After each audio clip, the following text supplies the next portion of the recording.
तड़कापुर गांव में झुमरू नाम का नाई अपनी पत्नी शर्मीली के साथ रहता था। वो बड़ा ही आलसी किस्म का आदमी था और थोड़ा बेवकूफ भी, लेकिन शर्मीली बहुत ही समझदार और तेज दिमाग की थी। एक दिन झुमरू भागता हुआ घर आता है। क्या हुआ? ऐसे भागते हुए क्यों आ रही हो, जैसे तुम्हारे पीछे पागल कुत्ता पड़ गया हो? अरे अरे वो चौधरी के लोग मुझे पीटने के लिए आ रहे हैं। क्या कर दिया तुमने? मैं तो तंग आ चुकी हूँ तुम्हारी हरकतों से। मैंने क्या किया? मैंने तो कुछ भी नहीं किया।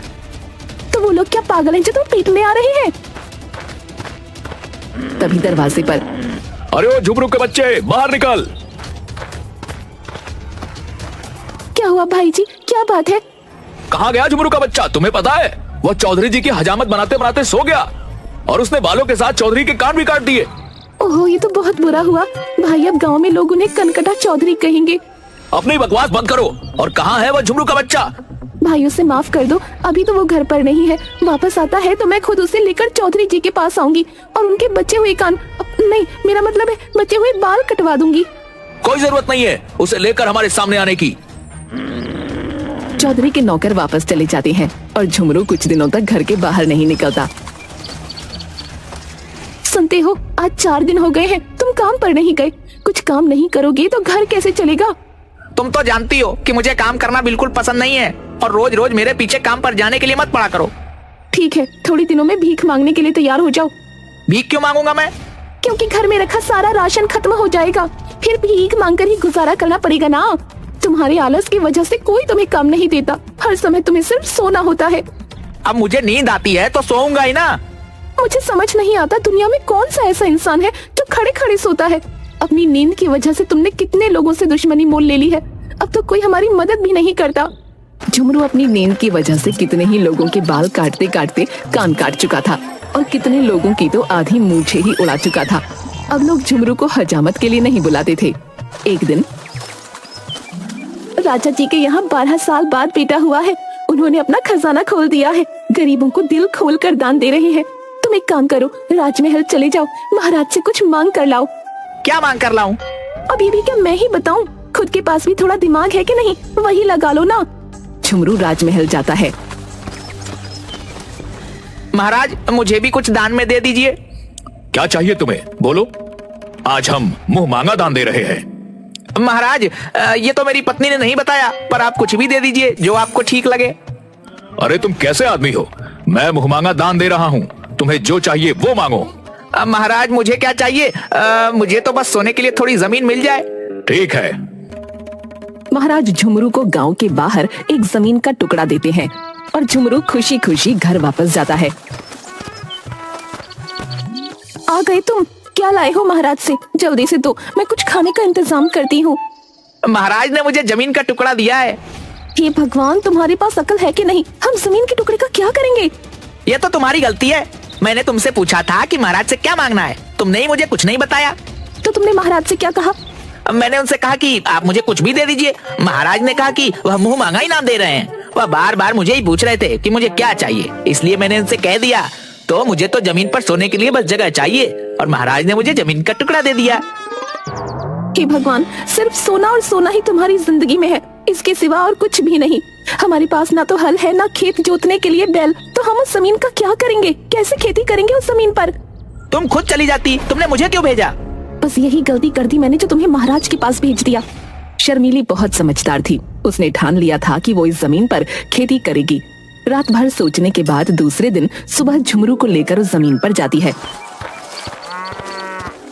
मेरी बात ध्यान से सुनो जी, मैं जैसे जैसे करूंगी मुझे देखकर बस वैसे ही वैसे करते जाना और किसी से कुछ कहने की जरूरत नहीं है। ठीक है। शर्मीली और झुमरू जमीन पर इधर उधर घूमने लगते हैं जैसे वो कुछ ढूंढ रहे हों। जैसे ही एक राहगीर को देखते तो जमीन पर बैठ जाते। लोगों को ऐसा लगता कि वे दोनों उन्हें देखकर रुक गए। राहगीरों के साथ साथ नगर के 5 बड़े चोरों की नजर भी शर्मीली और झुमरू पर पड़ती है। ऐसा लगता है कि ये दोनों कुछ ढूंढ रहे हैं इस जमीन पर। तुम बिल्कुल ठीक बोल रहे हो, मुझे भी ऐसा ही लग रहा है, क्योंकि जब वे दोनों किसी को आते देखते हैं तो एकदम से रुक जाते हैं, मानो वह किसी दूसरे को ये नहीं बताना चाहते हैं कि वह दोनों क्या ढूंढ रहे हैं। काफी देर के बाद उनमें से एक चोर शर्मीली के पास आता है। क्या हुआ बहन, कुछ ढूंढ रही हो क्या? नहीं नहीं, मैं तो कुछ भी नहीं ढूंढ रही। अरे बहन, तुम मुझे बता सकती हो। अगर तुम बताओगी तो मैं भी तुम्हारा मदद करूंगा। शर्मीली पहले तो थोड़ी नानुकुर करती है, फिर चोर के बार बार कहने पर उसे बताती है, भाई ये जमीन मेरे दादाजी की है। बहुत साल पहले उन्होंने इस जमीन में सोने और चांदी से भरा घड़ा कहीं पर दबा दिया था। उस जगह का सही पता बताने से पहले ही उनकी मृत्यु हो गई। मैं और मेरे पति उसी घड़े को ढूंढ रहे हैं, लेकिन आपकी बात किसी को मत बताना। हाँ बहन, तुम मुझ पर भरोसा कर सकती हो, लेकिन मुझे लगता है कि तुम्हें मजदूरों की सहायता से इस पूरे खेत को खोदना चाहिए, ताकि आसानी से तुम्हें वह घड़ा मिल जाए। अरे हाँ, ये तो आपने बिल्कुल सही सलाह दी। आपका बहुत बहुत धन्यवाद भाई। मैं मजदूरों को लाकर खेत की खुदाई करवाती हूँ। लेकिन अब तो अंधेरा होने वाला है बहन, तुम यह काम कल सुबह सुबह करवा लेना। आपने बिल्कुल सही कहा, मैं कल सुबह जल्दी मजदूरों के साथ आकर खेत की खुदाई का काम करवा लूंगी। वो दोनों घर वापस चले जाते हैं। वो चोर अपने बाकी 4 साथियों के साथ मिलकर पूरे खेत की खुदाई कर देता है, लेकिन उन्हें वहाँ कुछ नहीं मिलता। दूसरे दिन सुबह शर्मीली और झुमरू खेत पर वापस आते हैं। देखा तुमने, खेत की खुदाई हो गई है। तुम यहीं रुको और किसी से कोई बात मत करना, मैं अभी आती हूँ। शर्मीली गांव के बनिए के पास जाती है। सेठ जी, मुझे थोड़ा गेहूं उधार दे दीजिए। उधार तो दे दूं, तुम वापस कैसे करोगी? तुम्हारा पति तो कुछ काम भी नहीं करता। मैं जानती हूँ, लेकिन कुछ समय बाद मैं इसका 3 गुना गेहूं आपको वापस कर दूंगी। शर्मीली उस गेहूं को जमीन पर बो देती है। कुछ समय बाद उम्मीद से ज्यादा अच्छी फसल होती है, लेकिन सभी चोरों की पूरी नजर शर्मीली और झुमरू पर होती है। गेहूं काटने के बाद शर्मीली सेठ को 3 गुना गेहूं वापस कर देती है और कुछ गेहूं बेचकर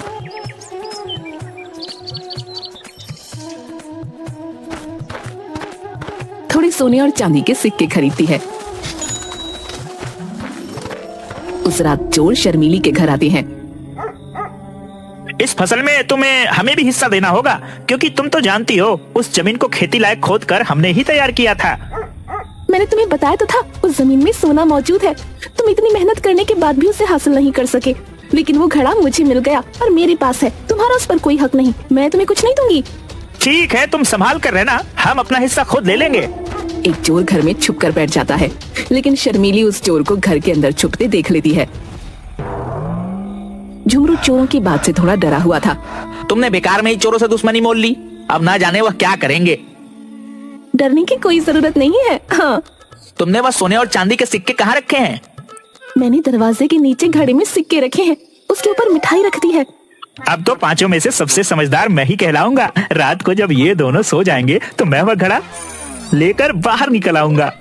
रात को दोनों के सोने के बाद वो बाहर छुपे अपने साथियों के पास घड़ा लेकर जाता है। ये लो, मैं अकेले ही सिक्कों का घड़ा ढूंढ कर ले आया। तुम तो बड़े हिम्मती निकले, हम सब तो ऐसे ही तुम्हें कमजोर समझते थे। अब तो मान गए, बड़ी मेहनत करी मैंने। मुझे भूख भी बहुत लग गई है, इसलिए आते आते इस घड़े में थोड़ी मिठाई भी रख लिया है। चलो पहले हम सब बैठ कर ये मिठाइयाँ खाते हैं। सारे चोर मिठाई निकालकर मुंह में डालते हैं, लेकिन शर्मीली ने मिठाई की जगह मिर्ची के लड्डू बनाकर रखे होते हैं, जिसे खाकर उनकी हालत खराब हो जाती है। दूसरे दिन सुबह वो सारे चोर बहुत गुस्से में वापस शर्मीली के घर जाते हैं। आ गए तुम लोग, कैसी रही रात की दावत? तुम्हारी शक्लें देखकर लगता है दावत बड़ी ही स्वादिष्ट थी। तुमने जो किया वो बहुत गलत किया है, अब तुम सावधान रहना, हम तुम्हें नहीं छोड़ेंगे। एक चोर मौका पाकर वहाँ छुप जाता है। शर्मीली उस चोर को छुपते हुए देख लेती है। रात को तुमने उन सिक्कों को कहाँ रखा है? मुझे तो चोरों की बात से डर लग रहा है, ना जाने वह क्या करेंगे। तुम फिक्र मत करो, मैंने उन सिक्कों को नीम के पेड़ पर लटका दिया है। वहाँ उन चोरों को क्या, उनके परदादाओं को भी शक नहीं होगा। खुद को बड़ा समझदार समझते हैं ये दोनों। नीम के पेड़ से सिक्कों की पुटली तो हम बहुत ही आसानी से उतार लेंगे। घर के बाहर अपने साथियों के पास जाकर वो पेड़ की तरफ इशारा करता है। वो देखो, इन बेवकूफों ने सिक्कों की पोटली ऊपर से पेड़ पर लटका रखी है। मैं पेड़ पर चढ़ता हूँ। लेकिन वहाँ सिक्के नहीं, मधुमक्खियों का छत्ता होता है। चोर अंधेरे में छत्ते पर हाथ लगाता है तो एक मधुमक्खी उसके हाथ पर काट लेती है। वो अपने हाथ को अपनी कमर पर रगड़ता है। नीचे खड़े बाकी चोरों को लगता है कि वो सिक्के अपनी जेब में डाल रहा है। तभी एक दूसरी मधुमक्खी उस चोर को काटती है। वो फिर से अपने हाथ को जोर से झटकता है। तुम ये जो कर रहे हो वो ठीक नहीं है। आज तक हमने जो भी चोरियां की हैं, वो सब मिल बांट कर लिया है। आज तुम बेईमानी कर रहे हो। मुझे किसी ने काटा। तभी दूसरी मधुमक्खी उसके सीने पर काटती है। चोर जोर जोर से अपना हाथ सीने पर मारने लगता है। नीचे खड़े चोरों को अब लगता है कि वो सिक्के अपनी ऊपर की जेबों में भर रहा है। हमारे साथ बेईमानी करने की सजा तुम्हें जरूर मिलेगी। रुक जाओ, मैं भी पेड़ पर चढ़ता हूँ। मधुमक्खी ने उसे भी काटा। उसने भी अपना हाथ अपनी कमर पर मारा। अरे कुछ तो शर्म करो, वह तो बेईमान हो ही गया था, तुम भी उसके साथ बेईमान हो रहे हो। सारे सिक्के नीचे लेकर आओ, जो होगा मिलकर बांटेंगे। दूसरा चोर कुछ बोलता उसके पहले ही दूसरी मधुमक्खी ने उसे काट लिया। उसने फिर से अपने हाथ को कमर पर रगड़ा, लेकिन नीचे खड़े चोरों को ऐसा लगा कि दूसरा चोर भी अपनी जेब में सिक्के भर रहा है। एक एक करके सारे चोर पेड़ पर चढ़ जाते हैं। रुक जाओ तुम सब के सब अपनी अपनी जेब में सिक्के भर लिए तुमने। अब बाकी के बचे हुए सारे सिक्के सिर्फ मेरे हैं और किसी के नहीं। वो पूरी ताकत से छत्ते पर हाथ मारते हैं, जिसकी वजह से मधुमक्खियां बुरी तरह से सबको काट लेती हैं और वो सब पेड़ से नीचे गिर जाते हैं। मुझे नहीं लगता कि वो पांचों चोर कभी हमारे घर की तरफ वापस आएंगे। लेकिन कुछ समय बाद घर के बाहर कुछ आवाज आने लगी। ये तो उन चोरों की आवाज है, ये फिर से वापस आ गए। लेकिन कोई बात नहीं, मैंने इन बेवकूफों को पहले भी चकमा दिया है और आज तो इनको सबक सिखा कर रहूंगी। उसने अपने पति की हजामत करने का उस्तरा हाथ में मजबूती से पकड़ा और खिड़की के पास खड़ी हो गई। एक चोर ने खिड़की से अंदर झांका तो शर्मीली ने उसकी नाक काट दी। खिड़की पर कोई नुकीली चीज टंगी हुई है, ध्यान से। एक एक करके सारे चोरों ने खिड़की से अंदर जाने की कोशिश की और शर्मिली ने सबकी नाक काट दी।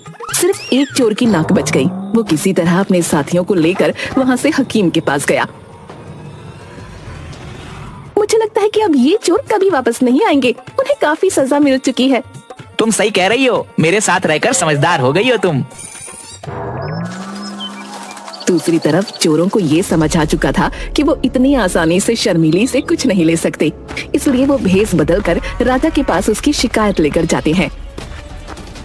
महाराज, शर्मिली और झुमरू ने हमसे अपनी फसल का आधा हिस्सा देने की बात कहकर अपने खेत में खुदाई का काम करवाया, लेकिन बाद में जब फसल अच्छी हुई तो वह अपनी बात से मुकर गए। वह दोनों हमें फसल में कोई हिस्सा नहीं दे रहे। महाराज, आप हमें न्याय दिलाइए। शर्मिली और झुमरू को दरबार में बुलाया जाए। महाराज की जय हो। महाराज, इन पांचों ने जो भी कहा है सब झूठ है। मैं भला क्यों इन्हें अपनी फसल का हिस्सा दूं? इनके पास क्या सबूत है कि मैंने इन्हें हिस्सा देने को कहा था? और दूसरी चीज महाराज, आपने इन्हें पहचाना नहीं। ये आपके राज्य के वही 5 मशहूर चोर हैं जिन्हें सेनापति जी कब से ढूंढ रहे हैं। आज ही आपके सामने भेष बदल कर आए हैं। सेनापति चोरों को पहचान जाते हैं। शर्मिली, तुम बहुत ही समझदार और वीर हो। हम तुम्हारी समझदारी से बहुत प्रसन्न हुए, इसलिए हम झुमरू को अपने महल में काम पर रखते हैं और तुमने राज्य के चोरों को पकड़वाया है, इसलिए हम तुम्हें इनाम में और जमीन देते हैं। इस तरह अपनी सूझबूझ और हिम्मत से शर्मिली न सिर्फ चोरों को पकड़वाती है, बल्कि झुमरू को राजमहल में काम भी दिलवाती है और अपने घर की स्थिति